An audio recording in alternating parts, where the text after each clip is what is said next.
the most famous paintings of Remedios Varo. In this video, we will see the most famous paintings of Varo, the most famous Spanish Surrealist artist in the entire history of art. The Creation of the Birds. Artwork by Remedios Varo from the year 1957. Remedios Varo, Spanish by origin, but exiled to Mexico during World War II, has the ability to transport us with her paintings to a dreamlike and magical world. In The Creation of Birds, he combines high doses of surrealism, symbolism and fantasy in a peculiar way. A strange being, halfway between an owl and a human, makes use of science and magic to create different birds. The pigments that he applies with his brush, which is connected to a violin that hangs from his neck, arise from a series of ducts and glass containers through which the light that penetrates through the window is distilled and transformed into primary colors. A beam of lunar light penetrates through another window, which is broken down by passing through a prism as a magnifying glass. In this way, he gives life to his creations, which emanate from the paper, to fly out the windows of the room, returning to their origin.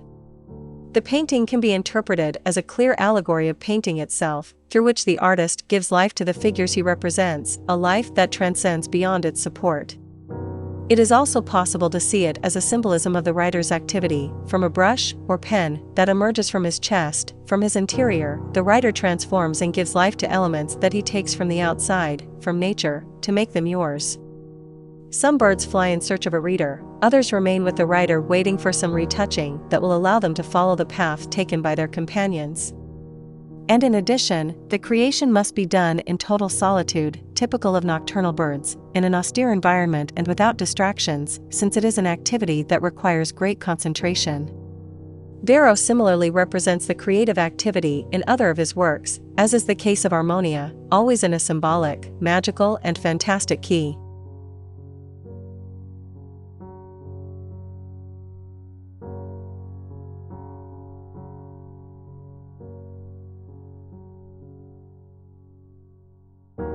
Embroidering the Earth's Mantle. Artwork by Remedios Varo from 1961. The work Embroidering the Terrestrial Mantle makes clear to us the oniric world that Remedios Varo presents us. In it floats an iconography influenced by medieval times. A visual feat that is made up of 3 plastic works, towards the tower, embroidering the terrestrial mantle, which form a successive story with poetic dimensional magnitude. In embroidering the terrestrial mantle, we enter a fantastic, hypnotic and spiritual sequence, in which we observe young women who could be muses, with a light constitution and identical to each other. They are weaving a nascent world with threads, an action contrary to Amaranta, a literary character in 100 Years of Solitude, who weaves a shroud for her own end. The girls work to the rhythm of the soft melody of a flutist located behind the central character of the oil painting. This character is an alchemist with a powerful personality who uses a book to cook the spell that will supply the golden threads used by the weavers. As in the work Papilla Estelar, the women are in a room similar to the Tower of Angles, hometown of Remedios Varo, where her father ran a weaving factory with its corresponding looms. We suppose that one of the young embroiderers could be the author herself, who escapes with her lover in La Huida. In Embroidering the Earth's Mantle, the painter immerses us in a scenario in which the activity is dreamy at night, but at the same time bordering on darkness. A darkness that highlights the luminous gold of the interior of the cabin, the hair of the young women, and the silky knitted mantle. We enter a landscape in which the night takes on as much character as the characters themselves. Characters who, despite living in a cosmic world, are projecting a real world. A world at the foot of the tower that is suspended in a twilight landscape. The plastic universe of the artist is timeless, fantastic and of characters with an enigmatic look that seems to inspire the work of the contemporary illustrator Benjamin Lacombe. The painter was a leading figure of surrealism. Surrealist art draws strength from the unconscious and the irrational to give it a new and revolutionary perspective. Freud and his interpretation of dreams provide the basis for this artistic movement that represents a break with the culture of reason and social convention. A renovation that thread by thread, brushstroke by brushstroke, Remedios Varo knew how to create in her Embroidering the Earth's Mantle.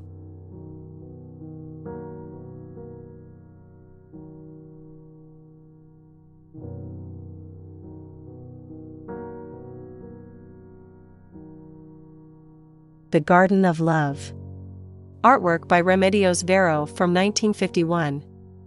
It is striking that in most of Remedios Varo's paintings architecture is present in one way or another. They are buildings or rooms that house their characters.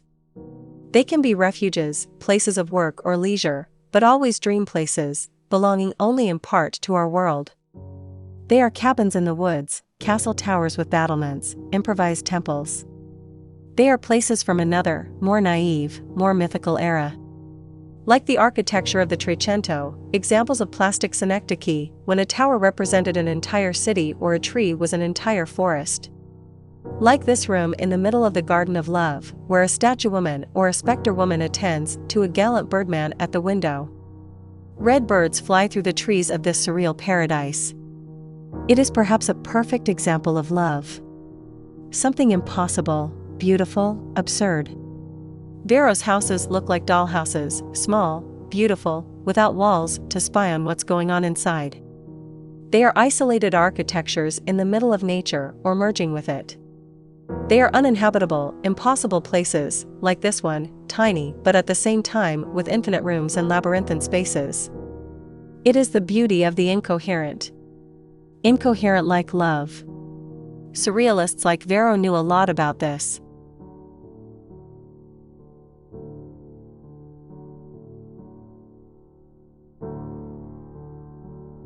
Hunger. Artwork by Remedios Varo from the year 1938. Remedios Varo was an artist born in Spain who stands out for her singular representation of the magical, the oniric and the esoteric. During the Spanish Civil War he fled to Paris, where he surrounded himself with surrealist artists such as André Breton or Leonora Carrington, and participated in their activities. During the Nazi invasion of the city, she was imprisoned, and in 1941 she managed to flee to Mexico, where she remained until her death. La Fame was made during her Parisian stage, and belonged, together with another work by the artist, to the private collection of André Breton, who kept them with him throughout his life. Added to its historical and documentary value is its artistic value, which resides in the fact that this work moves away from its usual, more organic and figurative content, as it is a predominantly abstract and geometric work. In it, sharp and multicolored shapes are interspersed on a gray background, some of them with eyes and sharp teeth, and they are certainly disturbing, as if it were a nightmare.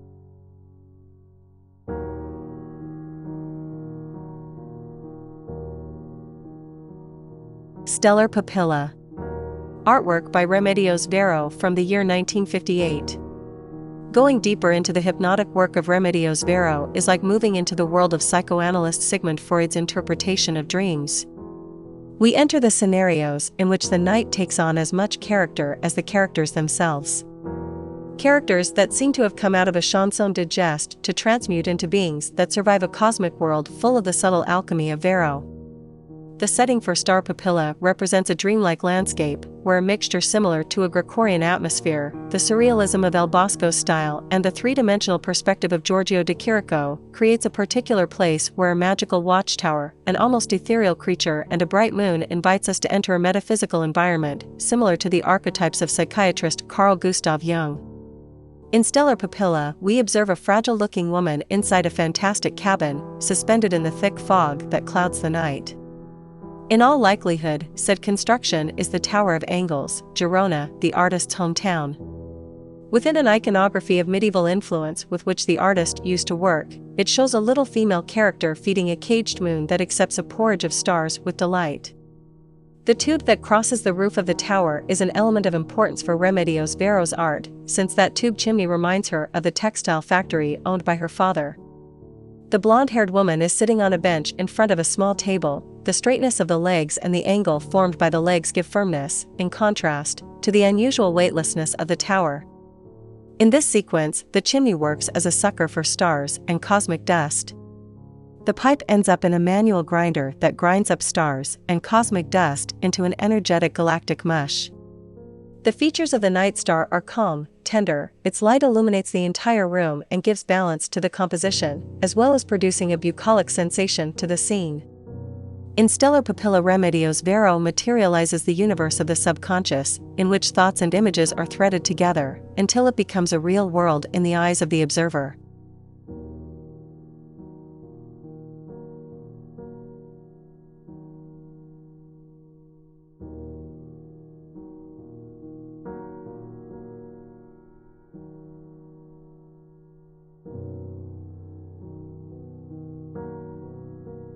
That was all for today's video. Tell us what you thought, and if you liked it, please give us your subscription and your like. This way you support the art community on YouTube. Until the next video, have a nice day.